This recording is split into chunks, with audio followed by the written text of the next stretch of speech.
The glass felt slick from condensation as I set another tray of lemonade on the patio table. My palms were damp too, but not from the ice. It was from the nerves, the kind you don't want anyone to notice, especially not your own brother on his wedding day. The morning sun was already burning through the thin layer of fog that hung over our backyard. 24 folding chairs gleamed white against the grass. I'd spent the last week mowing, trimming, repainting the fence, even restringing the lights along the deck that my wife kept saying were too Christmassy. But this was where my little brother Ethan wanted to get married. Not in some hall, not in a fancy venue, here at my place. He said it felt more real, whatever that meant. At first, I was touched. Then I realized more real also meant less expensive, and the whole setup would fall on me. When Ethan showed up the night before the wedding, he was all smiles, all charm. He brought his fiancée, Maya, and her parents. Everyone carried boxes, flowers, place cards, speakers, and a wedding cake that looked like it could feed an army. "Man, this looks amazing," he said, hugging me like we hadn't argued for years. His cologne hit first, sharp like cedar and money. "You really went all out." "Just wanted it to look good for you," I said, trying not to sound tired. My wife, Lena, gave me the look she gives when she's proud, but too drained to say it out loud. She'd been up since 5, ironing tablecloths. We used to be close, Ethan and I, 2 years apart, same high school, same room until he left for college. Somewhere along the way, he started treating life like a game he'd already won. New car, new job, new fiancé. When he asked if he could hold the ceremony here to save a little, I told him yes without thinking about what it would mean. Maybe part of me hoped helping him would bring us closer again. By noon, the backyard was a blur of relatives, caterers, and a photographer who kept shouting for natural smiles. My dad paced near the grill like he was on patrol duty. The air smelled of sunscreen, charcoal, and freshly cut grass. I kept checking the ice chest, refilling drinks, adjusting the canopy ropes.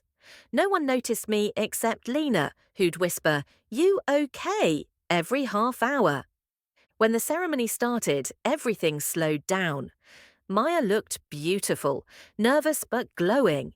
Ethan grinned like he'd just been handed the keys to something he didn't deserve.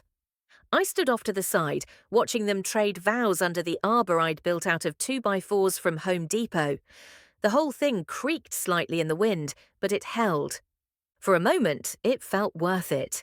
Seeing my little brother promise forever, right there in the yard where we used to play baseball until dark. Then came the reception. People spilled into the house, filling every room with noise. Kids running between legs, uncles arguing about football, the usual chaos. I stood in the kitchen doorway, half smiling as Ethan made a toast.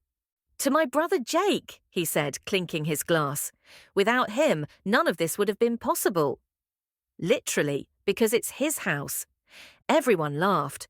I raised my glass, pretending not to feel the sting behind the joke. He didn't mean it cruelly, but it sounded like he was reminding everyone who was still footing the bill. After dinner, the music started. My daughter Ella begged to dance with her uncle. Ethan scooped her up like he'd always been the fun one, and maybe he had. I just watched from the deck, feeling like the set designer who wasn't invited to the premiere. That's when Maya's maid of honor came up to me, holding her phone. "Jake, hey, do you know if there's Wi-Fi here?" "The live stream's cutting out." "Yeah, the password's taped on the fridge," I said. Then, half joking, "Just don't post anything embarrassing before I see it." She laughed. "No promises." I didn't know then that those words would come back to haunt me. By the time the sun dipped, the air had cooled. Fairy lights blinked on automatically, and the backyard looked almost magical. People cheered for Ethan and Maya's first dance, and I finally sat down on the porch steps with a beer. Lena joined me, resting her head on my shoulder. "You did good," she whispered. "Feels like we pulled off a miracle." She smiled, then frowned. "He left the garage unlocked again." "Of course he did," I sighed. Ethan had stashed boxes of decorations in there, and I'd told him twice to lock it. I made a mental note to check later. It was nearly midnight when the last guest left. The house looked like a war zone. Cups, plates, half-deflated balloons, and confetti in places confetti should never be. Ethan and Maya were staying in the guest room before leaving for their honeymoon in the morning. Lena went upstairs first, exhausted, while I started cleaning. When I stepped into the garage, I noticed something off. The boxes were gone. So was my tool chest, a heavy steel one my dad gave me when I bought the house. At first, I thought maybe Ethan moved it to make space for his stuff. Then I saw the corner of a duffel bag I didn't recognize, half zipped and wedged behind the water heater. Inside were wads of cash, thick and uneven, like they'd been shoved there in a hurry. I froze. I pulled one bundle out, hundreds, wrapped with a rubber band that had a grocery store receipt tucked under it. The date was from the previous week. I heard footsteps behind me. "Jake!" Ethan's voice. "What are you doing out here?" I turned, holding the cash like evidence. "What is this?" He blinked, then smiled, too fast, too casual. "Oh, that. Just some money from a side gig. Relax." "Side gig? You said you were between jobs." "Yeah, well, things changed." He took the bundle from my hand. "You don't need to worry about it." I followed him back into the kitchen, adrenaline humming. "Don't treat me like an idiot." "Why hide it?" He set the cash on the counter, eyes narrowing. "Because it's complicated, okay?" "You wouldn't understand." "Try me." He hesitated, then said, "Let's just say I made some quick cash helping a friend move things around. Legal things. Mostly." "Mostly?" I repeated. He shrugged. "Look, I didn't come here to talk about that." "It's my wedding night, man. Can we not?" I stared at him, realizing I didn't recognize the person in front of me. "You brought this into my house?" I said quietly, "with my wife and daughter upstairs." "Jake, it's fine," he said, laughing it off. "You're overreacting."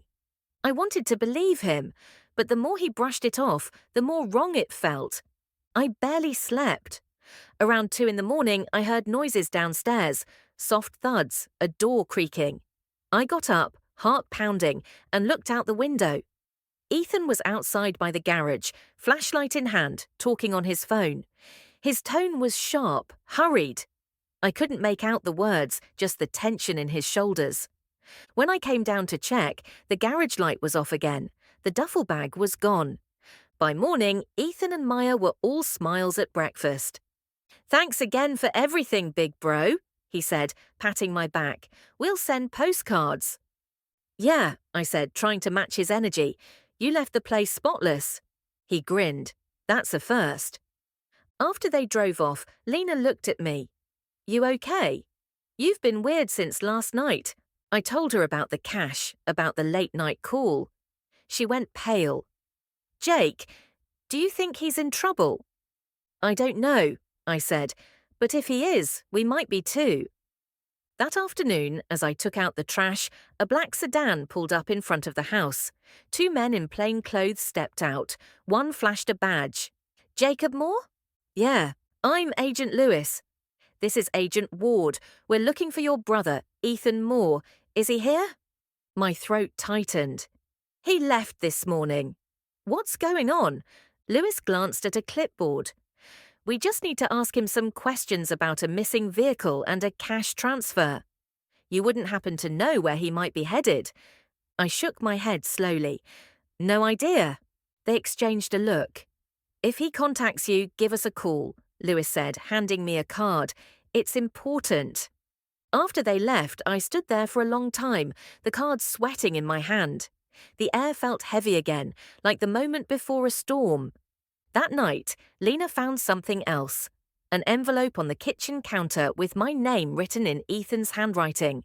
Inside was a folded note. "Didn't mean for this to land on you. Keep your mouth shut for now. I'll fix it." I read it twice, then a third time. Every version felt worse than the last. Lena whispered, "Jake, what if he doesn't fix it?" I didn't answer.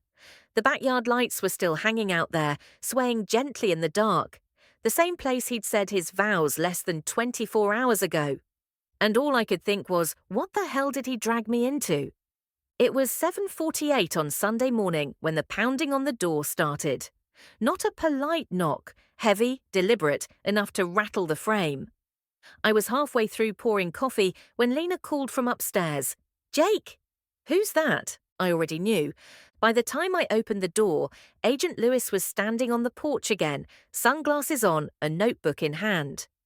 "Morning, Mr. Moore." Sorry to show up unannounced. His tone didn't sound sorry. "Your brother, has he been in touch?" My stomach twisted. I hadn't heard a word from Ethan since the note. "No," I said carefully, "not since yesterday." Lewis nodded once, scanning the driveway like he expected Ethan to appear.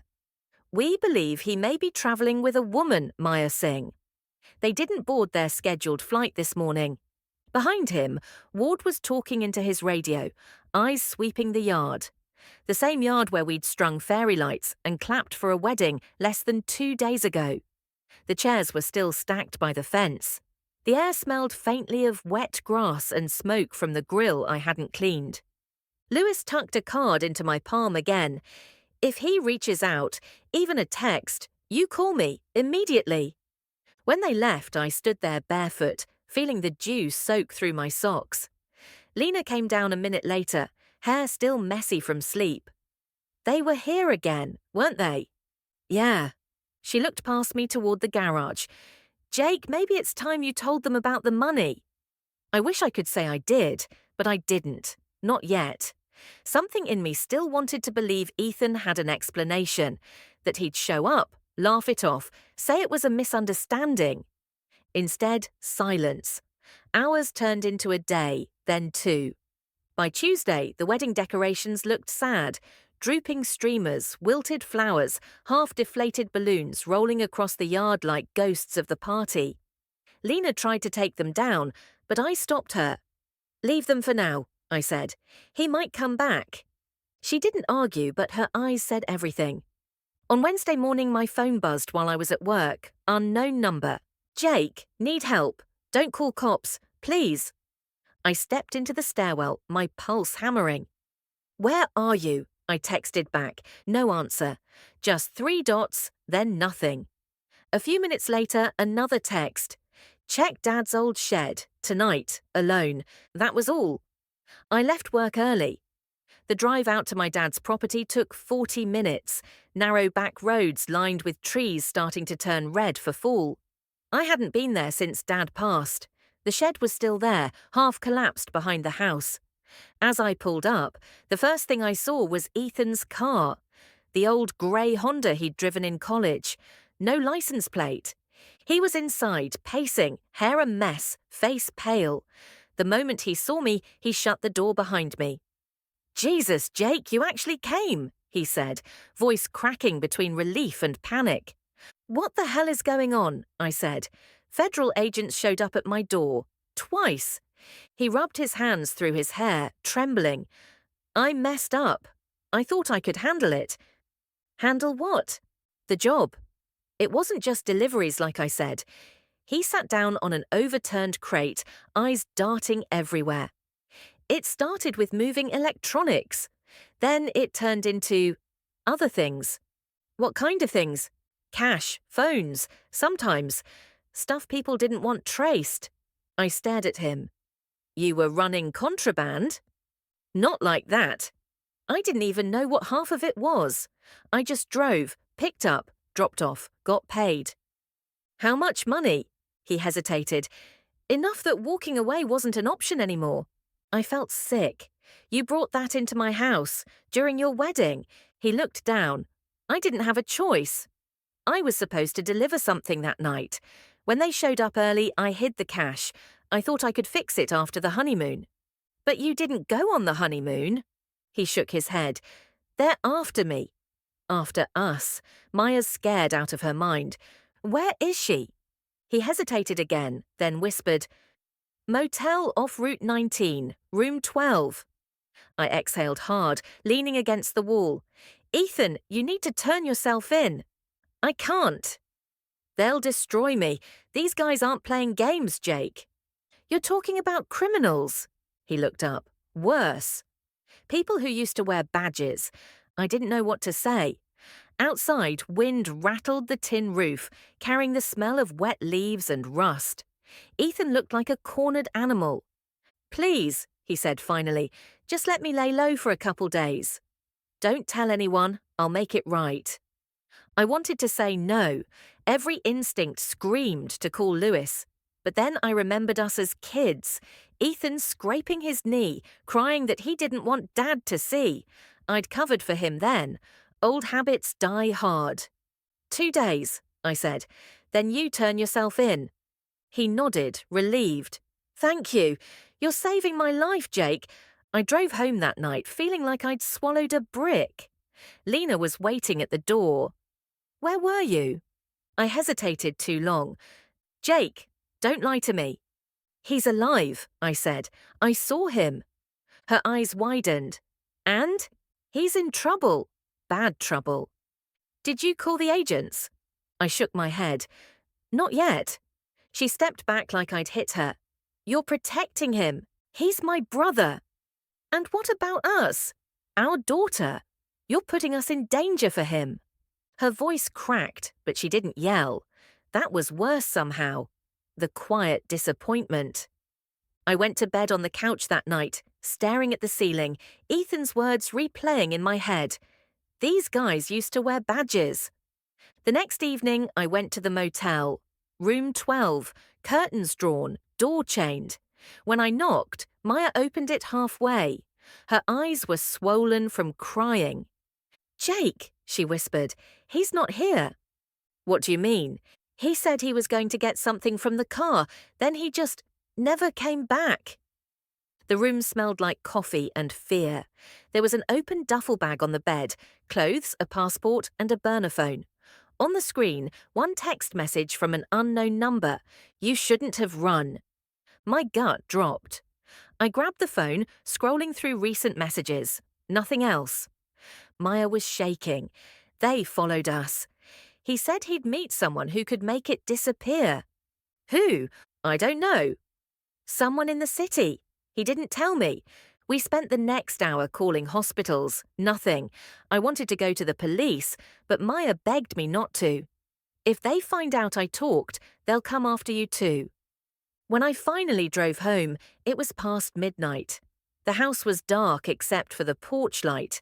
Lena was sitting at the kitchen table, arms crossed. Please tell me you didn't go looking for him again. I sat down across from her. He's missing. Her expression shifted from anger to dread. Jake! Before I could answer, headlights swept across the window. A car slowed at the curb, idling for a few seconds before driving off. We both froze. Lena whispered, Was that? I don't know. We didn't sleep that night. The next morning, my phone rang again. Lewis. We found your brother's car, he said. Abandoned near Lakehurst Road. You might want to come down. When I got there, the Honda was parked on the shoulder, driver's side door open. Inside, Ethan's jacket, his wallet, his phone. No blood, no signs of struggle, just gone. Lewis looked at me like he was studying my reaction. You sure he didn't contact you?